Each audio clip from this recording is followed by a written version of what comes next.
বর্ধমান জেলার রায়না থানার অন্তর্গত বেড়ুল গ্রামের গুহ পরিবারের একটি ছেলের চমকপ্রদ এক কাহিনীকে নিয়ে এই গল্প। ছেলেটির নাম তারাপদ। সময়টা তখন চৈত্রের শেষ। গ্রাম বাংলা মেতে উঠেছে গাজনে আর চড়কে। কোথাও বা হরিবাসর বসেছে, কোথাও হচ্ছে যাত্রাগান। তা এই রকমই এক সময় এক রাতে তারাপদ গিয়েছিল যাত্রা দেখতে। অনেক রাতে যাত্রা যখন শেষ হলো তখন দল বেঁধেই বাড়ি ফিরছিল ওরা। এমন সময় হঠাৎ প্রকৃতির ডাকে রয়ে যেতে হলো ওকে। সঙ্গী সাথী যারা ছিল তারা বলল, তোমাকে একা পথের মাঝখানে ফেলে রেখে যাই কি করে আমরা? তার চেয়ে বরং অপেক্ষা করি একটু, তুমি তাড়াতাড়ি সেরে নাও। তারাপদ বরাবরই ডাকাবুকো ছেলে, বলল, কোনো প্রয়োজন নেই। গ্রামের কাছাকাছি যখন এসে গেছি তখন আর ভয় কি? তাছাড়া চোর ডাকাত এলেও সুবিধা হবে না কিছু। কি আর আছে আমার সাথে? না, ঠিক তা নয়। আসলে রাত বিরেতের ব্যাপার তো, যদি অন্য কিছু মানে ওই সবের একটু বদনাম আছে কিনা এই গাঁয়ের। সোজা কথায় ভূত প্রেতের কথা বলছো, তাই তো? ওই সবে আমার কোনো ভয় নেই, বিশ্বাসও নেই। থাকলেও ওরা আমার কিছুই করতে পারবে না। সবাই জানতো তারাপদ সাহসী ছেলে, তাই বলল, আমরা তাহলে যাই। তারাপদ বলল, স্বচ্ছন্দে। ওরা চলে গেল। তারাপদ নিশ্চিন্ত মনে মাঠের কাজ সেরে পাশেরই একটা বড় পুকুরে গিয়ে নামল। পুকুরটা শাঁখটিয়ার মধ্যে পড়ে। মাছে ভর্তি এই পুকুর, বড় বড় রুই কাতলা কালবশে ভর্তি পুকুরটা। আর এই পুকুরের মাছের স্বাদও খুব দারুণ। তারাপদ যখন জলে নেমেছে ঠিক তখনই দেখতে পেল মস্ত একটা মাছ ঘাই দিল পুকুরের জলে। পুকুরের চারপাশে বড় বড় আম গাছ ও বাঁশবন থাকায় কি মাছ ওইটা সেটা বুঝতে পারল না, তবে অনুমান করল 8-10 কেজি ওজনের কাতলা মাছ হতে পারে। মাছটা আবার ঘাই দিল, এবারও একেবারে ডাঙার কাছে। তারপর হঠাৎই ওর গায়ে গা ঠেকিয়ে পিছলে সরে গেল। তারাপদ জলে হাত পা ধুয়ে ওঁত পেতে রইল মাছটাকে বাগে পাওয়ার জন্য। ও ঠিক করলো যেভাবেই হোক মাছটাকে ও ধরবেই। এই পুকুরের মাছ একটা ধরতে পারলে খাওয়াটা যা হবে তা কল্পনা করেও তৃপ্তি পেল। মাছ যদি জলে থাকে তাহলে শুধু হাত দিয়ে তাকে ধরতে যাওয়া বোকামি ছাড়া কিছুই নয়। তবু সব জেনেও তারাপদ শুরু করলো দাপাদাপি। তারপর যা হওয়ার নয় তাই হলো। হঠাৎ মাছটা ঘাই মেরে ডাঙায় উঠে ছটফট করতেই তারাপদ ঝাঁপিয়ে পড়ল সেটার ওপর। আর ঠিক তখনই এক জোড়া টর্চের আলো এসে পড়ল ওর গায়ে। তারাপদর মুখ শুকিয়ে গেল ভয়, নিশ্চয়ই এ যাদের পুকুর তাদেরই কেউ। তবু ও ভালো করে তাকিয়ে দেখল কেউ কোথাও নেই। ও দেখল একটা গরু ঘাটের সিঁড়িতে দাঁড়িয়ে একভাবে তাকিয়ে আছে ওর দিকে। অন্ধকারে তার চোখ দুটো কি সাংঘাতিক রকমের জ্বলছে। এই দেখে ও নিজের চোখকেও বিশ্বাস করতে পারল না। এমন হয় নাকি? রাত্রিবেলা চতুষ্পদ জন্তুদের চোখ জ্বলে ঠিকই, কিন্তু তাই বলে এইভাবে? যাই হোক, তারাপদ মাছটাকে নিয়ে যখন কোনো রকমেই সেই ঘাটের সিঁড়ি দিয়ে উঠতে পারল না, তখন বাধ্য হয়েই আঘাটায় উঠতে গেল। আর এবারে আরো ভয়ঙ্কর দৃশ্য। ও দেখল একটা কুকুর অগ্নি দৃষ্টিতে ওর দিকে তাকিয়ে এগিয়ে আসছে এক পা এক পা করে। আর কুকুরের চোখ দুটো দিয়ে নানান রঙের আলো বেরিয়ে এসে অন্ধকারের রঙের খেলা খেলে হারিয়ে যাচ্ছে। তারাপদর বুক কেঁপে উঠল এবার। সে যত এগিয়ে আসে কুকুরও এগিয়ে আসে তত। ভাবটা এই, ডাঙায় উঠলেই ছিঁড়ে ফেলবো একেবারে। তারাপদ তবু দমবার পাত্র নয়। সে আবার অন্য দিক দিয়ে ওঠার চেষ্টা করল, কিন্তু একই, এখানে একটা কালো বিড়াল, তারও চোখের অবস্থা একই রকম। তবুও মাছটাকে বুকে নিয়ে উঠতে গেল বাঁশবনের দিকে। এখানে আবার অন্য দৃশ্য। একটা শেয়াল জোরে ডেকে উঠে আকাশের দিকে মুখ করতেই তার মুখ দিয়ে আগুনের হলকা ছুটতে লাগলো। তারাপদ জানে এগুলোকে বলে উল্কামুখী শেয়াল। ও এবার নির্ভয়ে ডাঙায় উঠল। তারপর এক হাতে মাছটাকে বুকের মধ্যে আঁকড়ে রেখেই মাটির একটা ঢেলা নিয়ে ছুঁড়ে মারল শেয়ালটাকে। যেই না মারা, শেয়ালটা অমনি কেমন যেন মানুষের গলায় হেসে পালিয়ে গেল সেখান থেকে। কিন্তু এই বাঁশবন সে পার হবে কি করে? ওর কেবলই মনে হতে লাগলো কারা যেন চারিদিক থেকে দোল খাচ্ছে সেই বাঁশবাগানের ভেতরে।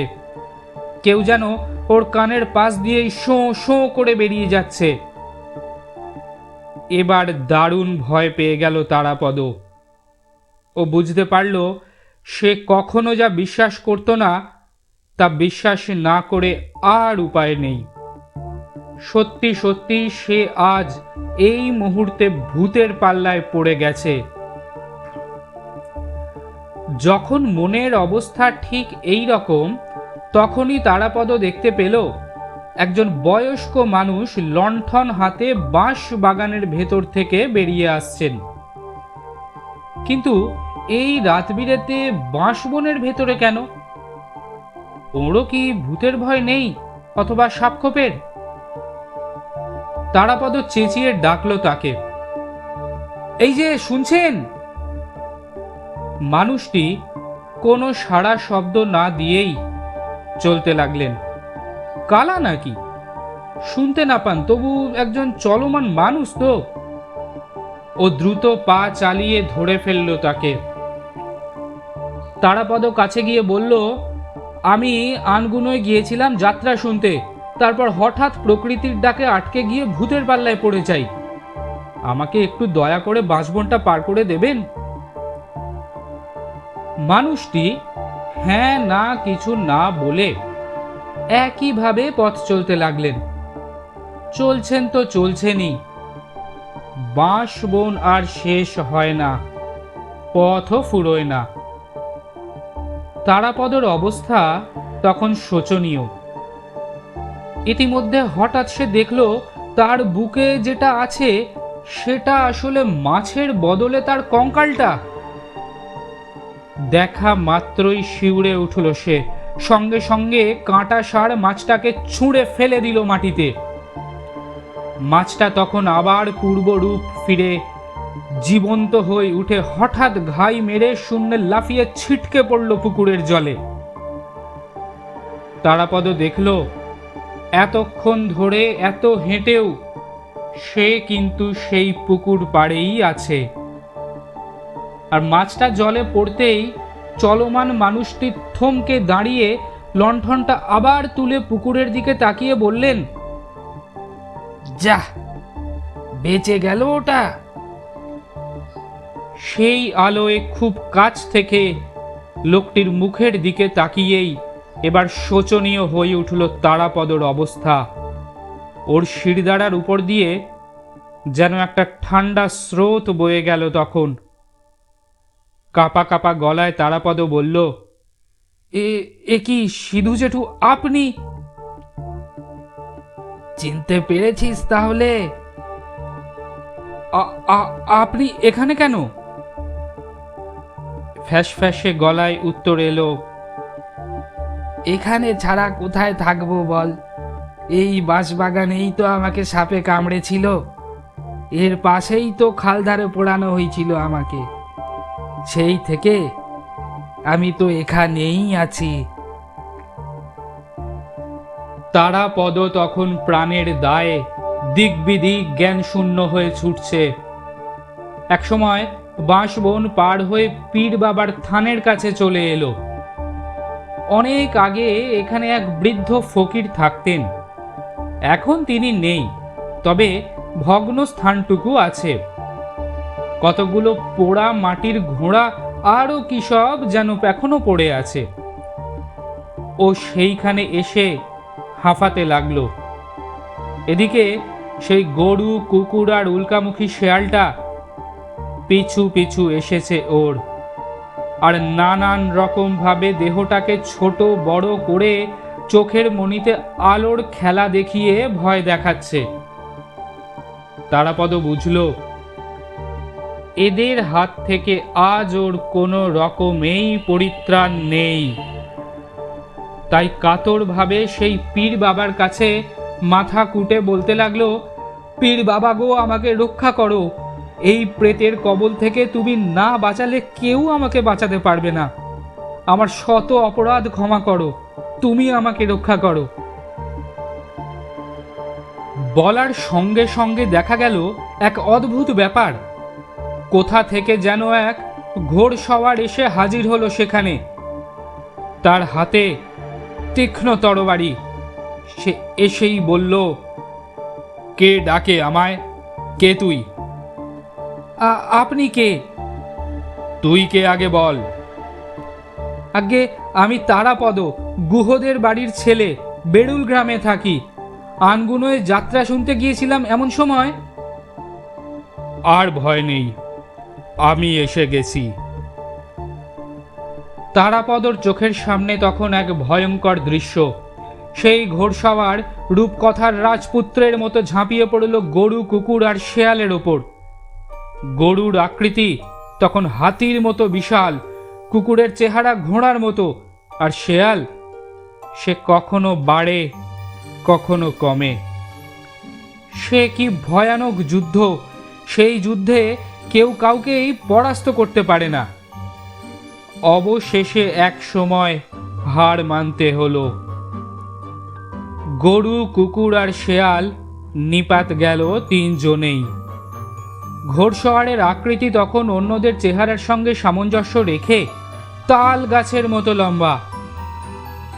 একটু একটু করে এরপর দিনের আলো ফুটে উঠছে তখন।